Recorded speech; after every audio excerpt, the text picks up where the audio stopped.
The global financial markets have been roiled by US President Donald Trump's tariffs and the multiple revisions, delays, as well as exemptions and muddied explanations that have come along with them from the president and his top economic advisors. Now, there's been extreme volatility as investors wonder if the most impactful tariffs will really happen.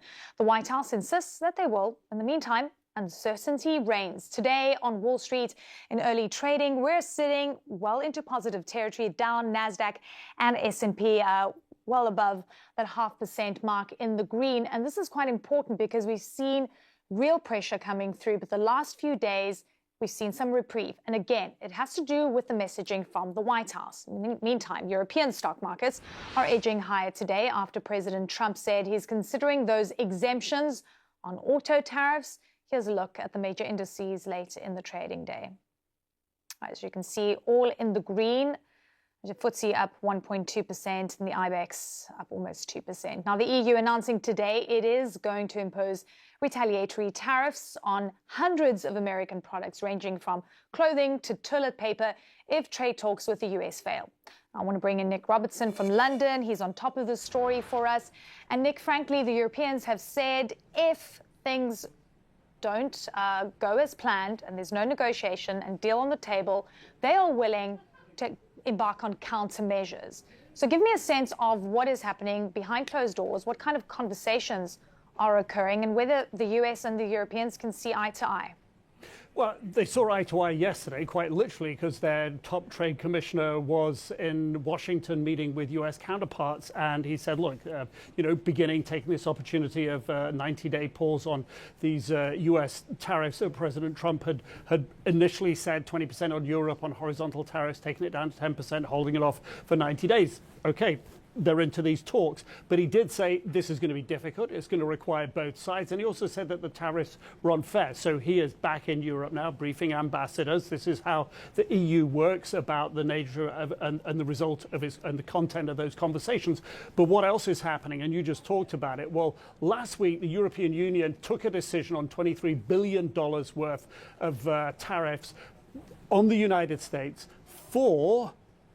Okay, we've got to look at this very carefully here because it was 4 aluminum and steel tariffs that the US had announced back in February. That came about, this is your question about what's actually happening behind the scenes, coordination, conversations between the Commission and the constituent countries that make up the European Union. Everything is a discussion. Everything they say is done carefully. It's done, sort of to the agreement of all the different parties involved. So what you're talking about here, we got the details from the European Union today of the tariffs that they would have imposed today had President Trump last week not put a 90-day hold. The European Union saying this is what we would have targeted, this basket of goods, which includes, as you say, toilet paper, makeup. But that's not the end of it. What the European Union agreed to last week was a phased rollout of tariffs. So you have those tariffs that would have gone out today. They're on the 90-day pause. You have tariffs that would have gone out, 25% by the way, in May on beef, on other agriculture products, a graded pain threshold going up, if you will. And then in December, soybean, a massive export coming from the United States to the European Union. And no surprise, the European Union very carefully, this gets to what they're doing behind the scenes, looking at what they target. Soybeans produced, a lot of them coming from Louisiana. Louisiana's a red state. This is the European Union signaling that it's trying to sort of get to the, if you will, the producers of these products who might have a political influence on President Trump's thinking. That's the calculus.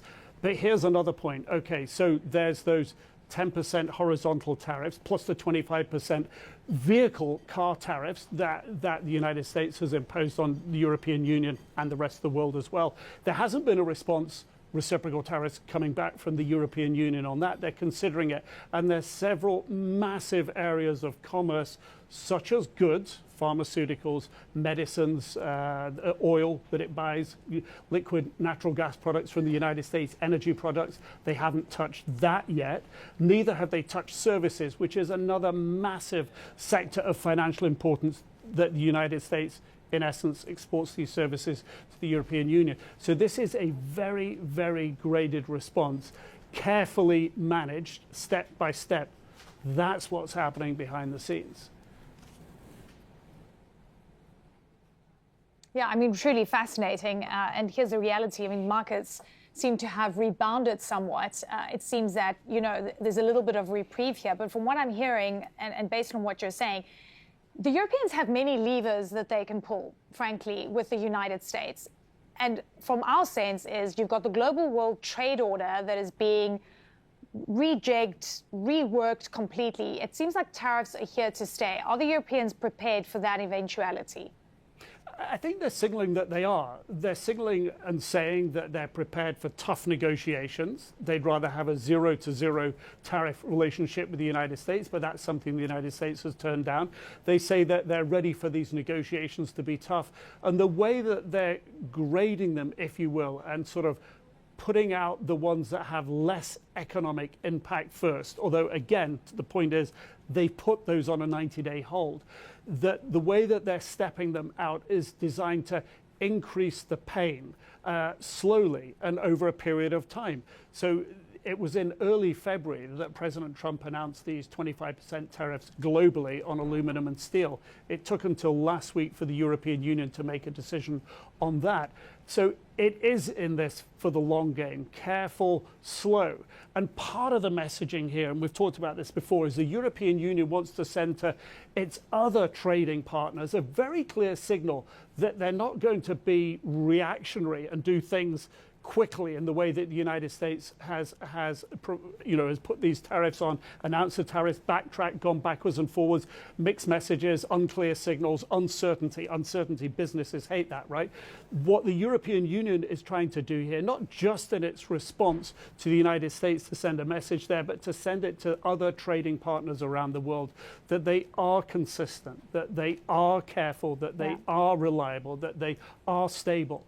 And so are they prepared for the long game? That's what they're signaling. And the markets are signaling that they're hunkering down for a longer game where they can get back into some positive territory. But I don't think anyone feels, particularly not in the EU in Brussels, that this is over by a long stretch.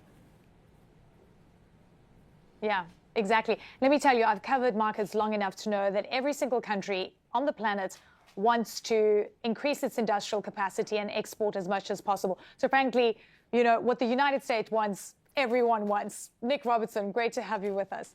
All right, so moving on to China, because it's the president there is responding to the Trump tariffs by working to build trade ties with some regional neighbors. Xi Jinping is on a three-nation tour of Vietnam, Malaysia, and Cambodia, painting China as a stable, reliable partner in the global trade market. Stephen Jiang has the details for us.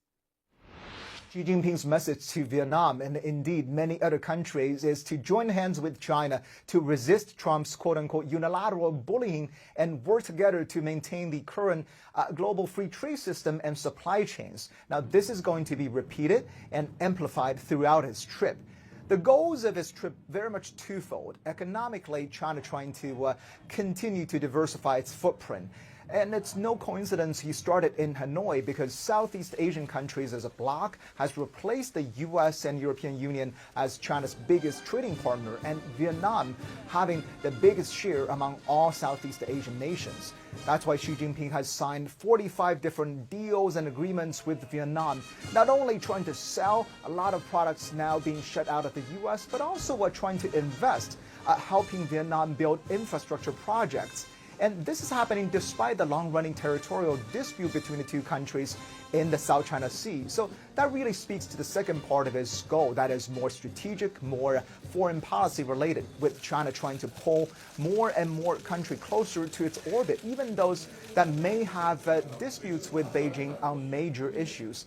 The message here being, if you've been unsettled by the tariff whiplash from Washington, then come hang out with us. Instead of fear and pressure, as Trump has shown you, we are going to show you love. We are on your side. Now, this message perhaps a lot more resonant to a lot of countries compared to just a few weeks ago, as China continues to portray itself as the adult in the room with the intensifying trade war with Washington and trying to play the role of the upholder of international order and norms. And a lot of these countries, though, including Vietnam, have to be a little careful in terms of how they tread. They don't want to be perceived too close to Beijing and risk provoking Trump at a time when they still have to negotiate with the president on their pending tariffs. And the U.S. president very much noticing this meeting in Hanoi, characterizing it in his words as China and Vietnam figuring out how to screw the USA. Stephen Zhang, CNN, Beijing.